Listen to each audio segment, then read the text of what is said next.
윤석열 검찰 청부 고발 의혹의 중심 인물인 손준성 검사.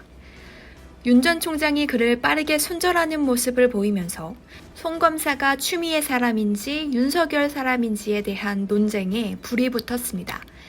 14일 밤에 열린 민주당 대선 경선 후보자 토론회에서도 이러한 논란이 언급됐습니다. 이낙연 후보는 손준성 검사를 대검찰청 수사정보정책관에 임명한 것에 대해 추 전 장관의 책임을 따지는 모습이었습니다. 추 전 장관은 이 과정에서 다소 감정이 격양된 모습을 보이면서 나는 몰랐다. 그 자리에 유임을 고집하는 로비가 있었고 지금 보니 이런 엄청난 일을 꾸미고 있었던 것이라고 반박했습니다. 이어 강력한 인사 로비가 있었다. 재청권자로서 할 수 있는 도리는 마지막까지 다했다 라고 해명하는 모습이었습니다. 추미애 전 장관은 동지라고 생각했던 이들에게 이러한 역공을 당하니 다소 억울하다는 표정이 역력했습니다.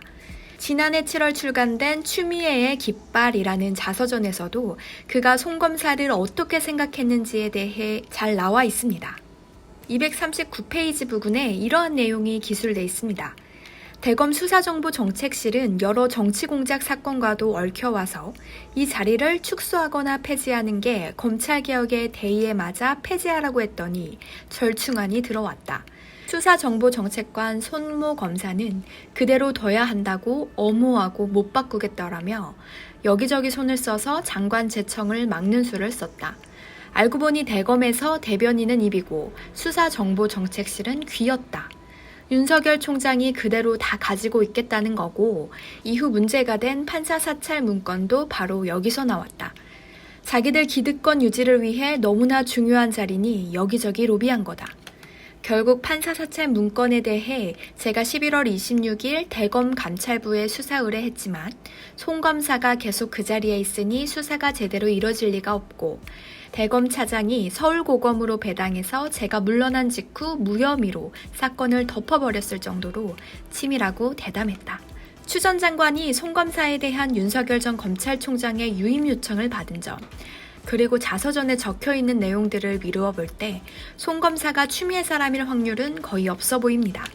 손 검사를 수사정보정책관 자리에 앉히기 위해 노력했던 사람도 윤 전 총장.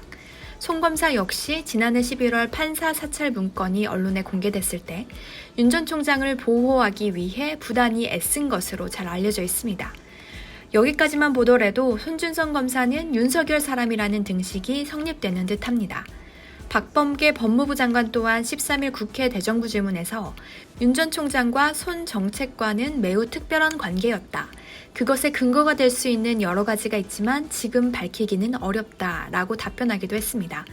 현재 손 검사는 여러 가지 정황 증거, 텔레그램 증거가 있음에도 불구하고 함구하고 있습니다. 하지만 전날 세계일보가 보도한 윤석열 장모 의혹 대응 문건 등이 유출된 것을 볼 때 검찰 내부 분위기가 확실히 예전 같지는 않다. 언제든지 윤석열 전 총장을 배신할 준비가 되어 있다는 주장에 힘이 실리고 있는 듯합니다. 과연 손 검사가 입을 열게 될까요? 한번 지켜보겠습니다. 시청해주셔서 감사합니다.